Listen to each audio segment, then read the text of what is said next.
when you became the head coach of the Boston Celtics. That team had Paul Pierce, Antoine Walker, Gary Payton, and a 20-year-old Kendrick Perkins. And Coach, your name has come up probably every episode of Hoop Stream since Perk has Since the come beginning. on the show, because I have to settle something with you.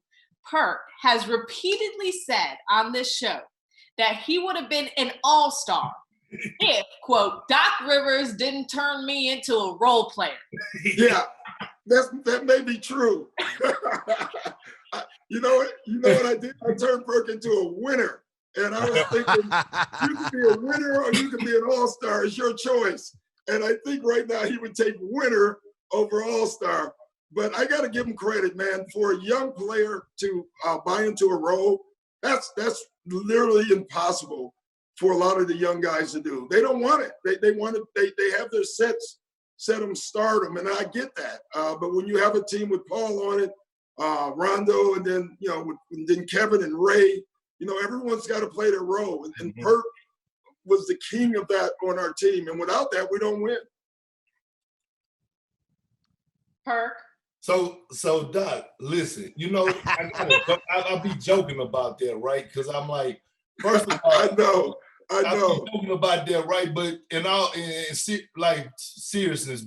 seriously, like, I think the day you called me into your office when I was young, this before KG got there, Ray, I was 20 years old, right?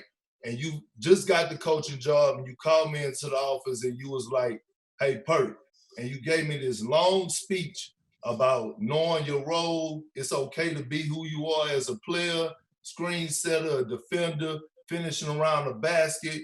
You said, look at Ben Wallace. He had a long career. You told me about like how to carry myself off the court. You taught me about routine. And I always said this, and I said this yesterday on the podcast out here in Houston.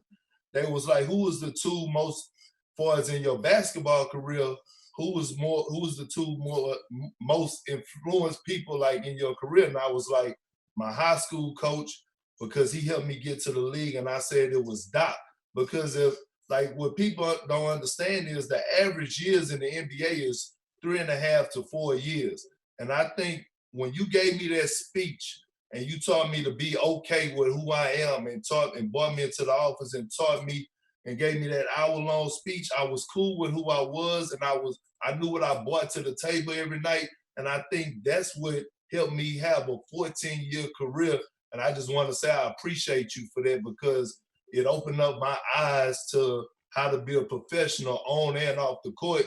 And to be honest, without you, I don't think I would have lasted that long, because you see a lot of guys that have a problem with accepting their role and being a star in their role.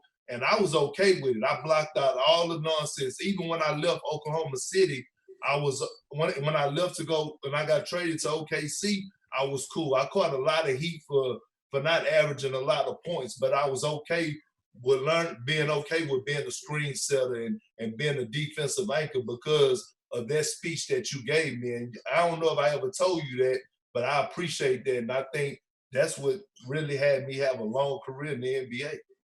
Well, number one, Perk, that makes me feel great. But listen, like I know, man, like there's so many guys that they fight their roles and fight who they are and they're so uncomfortable with it. I don't know when being a role player was a bad thing. Like, when did that, like, there's times now, even as a coach, if you tell a player that, listen, you're a role player, they look at you like they want to kill you. And it's not bad. Like, it's not bad being a role player. And a great role player, there's been many role players that have been all-stars. Charles Oakley was a role player, right?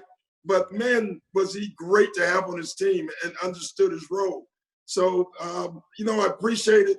But Perk, the only way it works is you got to have somebody to listen to it. And you were willing to do that. And that's why you're where you're at, is because you were willing to listen and understand who you were. Thanks for watching ESPN on YouTube. For live streaming sports and premium content, subscribe to ESPN+.